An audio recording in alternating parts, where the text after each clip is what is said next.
Today's reading is on Micah 1, and I'd actually like to give you an overview of all of the book of Micah. So this prophet lives around 700 BC, and he follows an interesting pattern when he lays out his prophecies, and you can look for this in Micah. In fact, you might find a similar pattern in other prophetic writings in the Old Testament. And here's the pattern. Typically, he would identify an indictment of listing what the people did that was wrong, then the judgment, what God is going to do because of what people have done that is wrong. Then there's instruction. What is the appropriate response for the judgment that God's bringing? And then finally, aftermath, which is the hope for deliverance or renewal or restoration. So as you're reading Micah, you can say, is this an indictment? Is this a list of what people have done that it's wrong? Is it a judgment of what's going to happen to the people because of their bad deeds? Is this the instruction, meaning how should people respond to how God's punishing them? Or is it the aftermath? Is it the restoration? I'll give an example.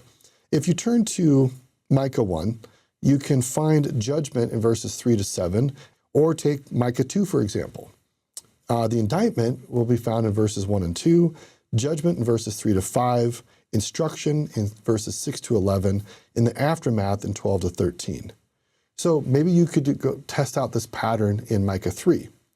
Or you may look at Micah 4, and what do you notice? That Micah 4 itself seems to be structured primarily around restoration, this theme of hope and goodness, that God is not simply a God of judgment and death and destruction, but he wants to bring things full circle back to prosperity, that he wants to make the full blessings promised to Abraham, Isaac, and Jacob to be available to all their descendants.